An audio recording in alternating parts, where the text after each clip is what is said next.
Found it. It's a really old container, but the spices inside are just the same.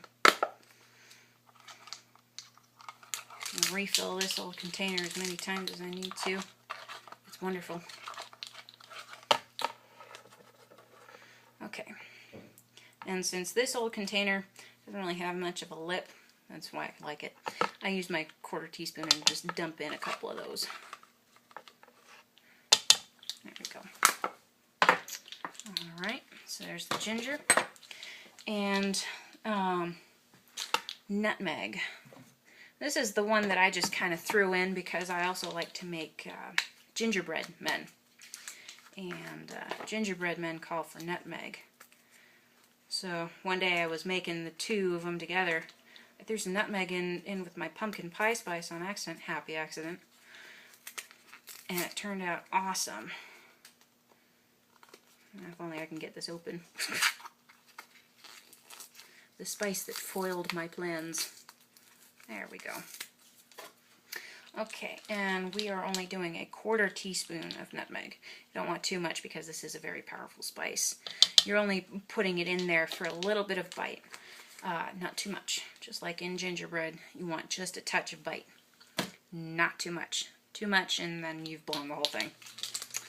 Okay, so then take a clean fork, because you don't want the one that you just used for mixing up your dough. There's sticky stuff on it. So use your clean fork, kind of mix that all together. And I like to use my nose to measure out what I need next. I made some measurement notes off to the side one day. Some days it works, some days it doesn't. It depends on the pumpkin batch that you're using. I also don't know if it varies by whether it's fresh or out of the freezer or not. Still have to experiment with that. I'll get back to you. Okay, so I smelled it and now I gotta match up the spices, because there's one spice in there that's kind of overwhelming my nose, and that's the one that I gotta balance out. Oh, also, if you're having trouble, you can also get a container of pumpkin pie spice, and that will kind of help. It's not something you really want to depend on, but it will help. There's more nutmeg, pumpkin pie spice. Here we go. And another new container. Yeah, that other container I showed you, that was the empty one. Yes, I go through a lot of spices. Alright. The pumpkin pie spice tends to be pretty heavy on cinnamon, it smells like. But you can put in a teaspoon of that. When your pumpkin is really, really bland, then you want to put in more of the pumpkin pie spice, because that'll help it along. But be aware that they do go pretty heavy on certain spices, especially the cinnamon. You want to be able to balance that out. So I've put in about a teaspoon of that, no, half teaspoon of that stuff. See how that helps. Okay, still got to identify. Not the nutmeg. Not the allspice. Could be the ginger. The ginger's pretty sharp. No, it's not the ginger.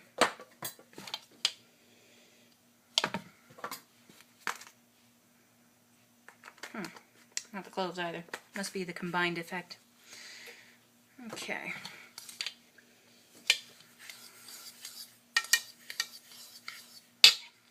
I don't know. I'm kind of thinking it's the allspice. Yeah, it's probably the allspice. Anyway, so usually to balance out the allspice, I like to throw in cloves. That's my downfall. I love cloves.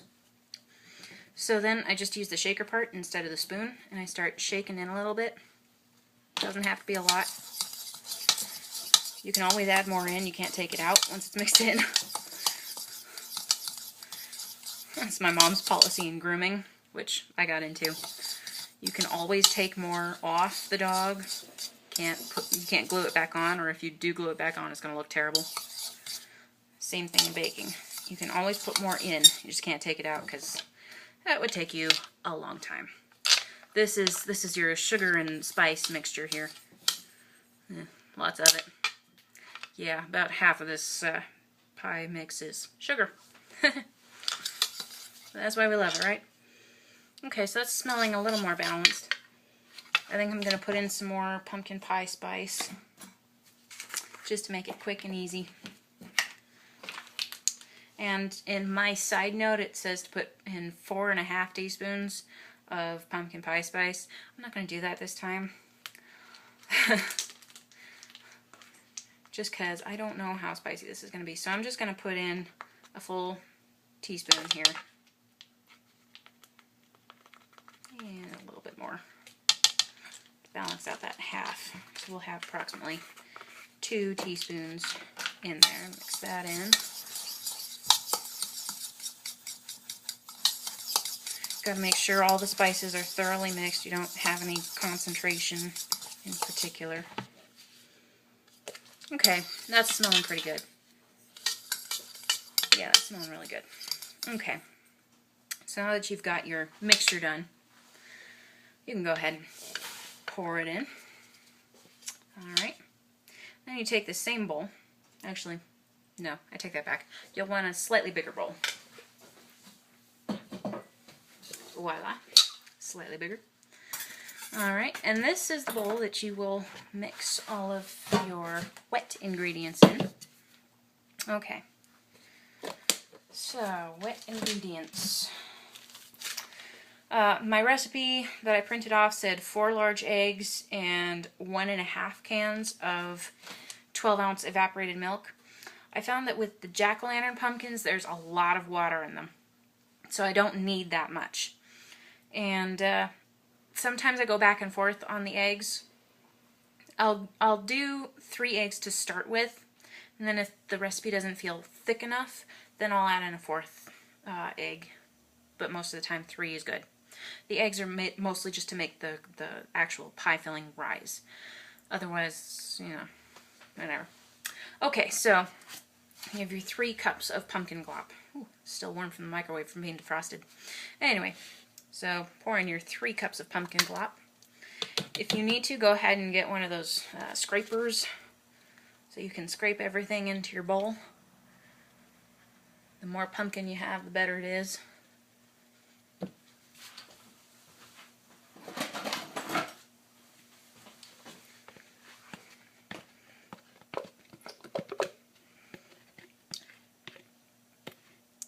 Alright, that's pretty good. Set that off to the side. Alright, 3 eggs.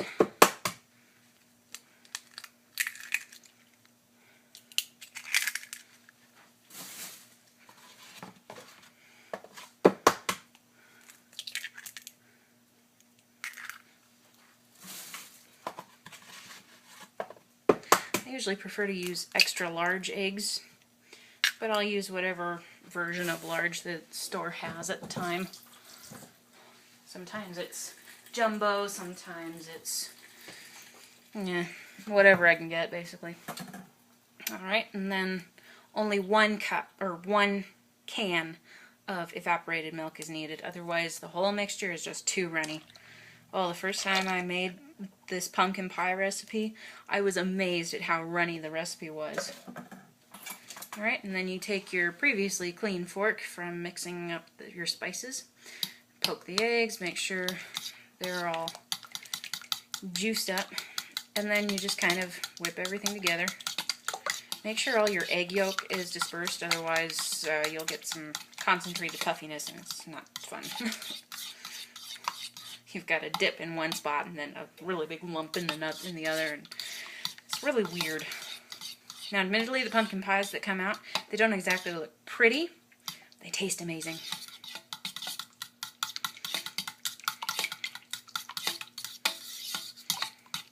Alright. And so, here I'm going to tilt the camera here. That is the approximate color of your mix. Not really awesome looking, but, you know, you start out small, and then you get to amazing.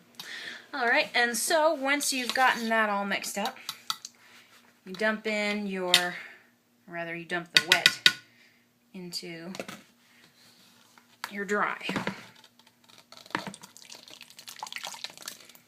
Can you tell it's been a while since I've made this? Probably about 6 months.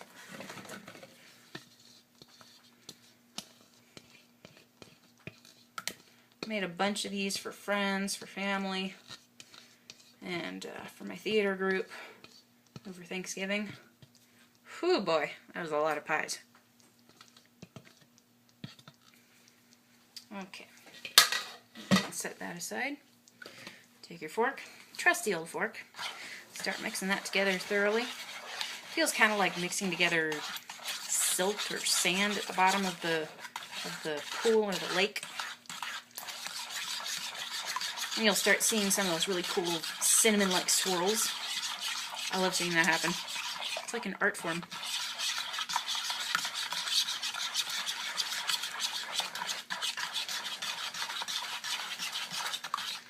I like to kind of turn my bowl as I mix. So I mix with my right hand and I turn the bowl away from me with my left. That way I'm not just mixing in one spot, I'm getting all over.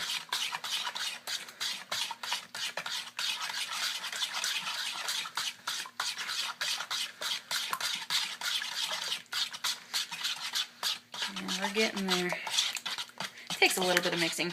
On the instructions it says you can use a hand blender, but my bowls, the large bowl that I use, isn't really deep enough to be safe for a hand blender, and I like my trusty fork anyways. The first time I tried using a hand blender with this bowl, everything went all over the walls. It was a mess. So yeah, make sure when you decide to use a hand blender that your bowl is deep enough. That day it was a lucky thing I was wearing an apron. Now I'm actually good enough at this that I don't need the apron, surprisingly. I say surprisingly because I'm a klutz at everything else. Spaghetti sauce, barbecue sauce, heck, even pesto sauce. Any type of sauce, I will get it on me. Somewhere. Alrighty. So, this is the approximate consistency of your pumpkin pie. It's kind of thick, it's kind of wet. I probably won't need to add another egg, it looks pretty good.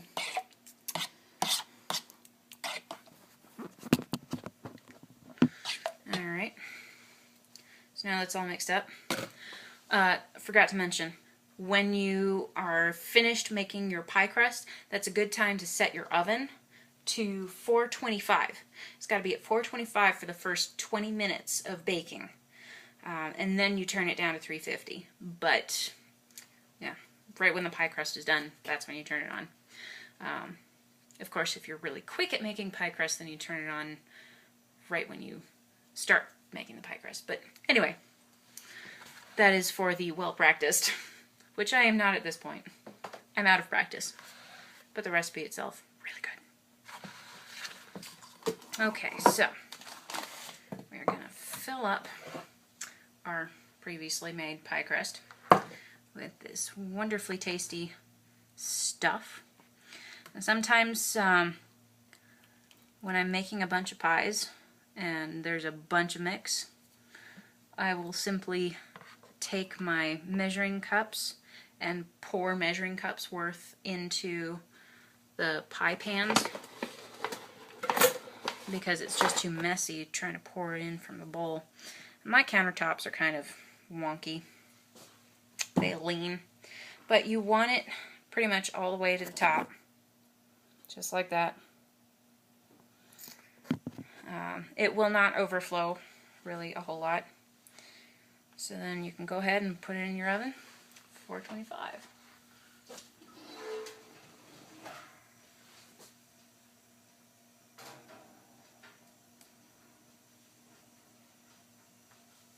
Want to try and put it in the top rack if you can. Your oven may be different, but I have found that I have the best success with the top rack. And please note that this whole recipe makes a lot of pie mix. So you're not putting in just one pie, you're putting in 2 or 3. depending on the size of the pie.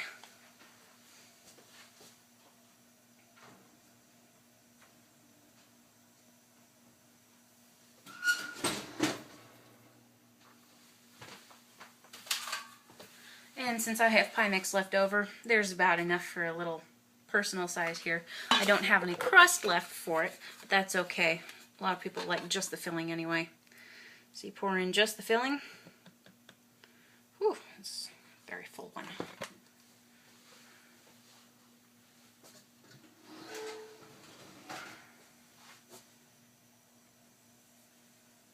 And in she goes. Alright, so you set your timer, whatever timer you happen to have, to 20 minutes. When your timer goes off, you come back. We'll lower it to 350, and then it has to cook for a long time. I believe it's 3 hours total. Oh, nope, I was wrong. It's 3 hours total to make this whole thing. It says to bake for 45 to 60 minutes. I usually have to bake mine a little longer than that. I don't know if it's my oven or what it is. Could be the elevation. But you want to make sure to cook it all the way through. Use a toothpick to insert in the center. If some wet stuff comes off or comes out when you pull out the toothpick, it's not quite done. You want it so that it's not wiggly when you actually shake it. If it's looking pretty solid, stay with the toothpick. If it's not looking solid, it's not done yet. Leave it in. But yeah, we'll come back in a little while and see how they're doing.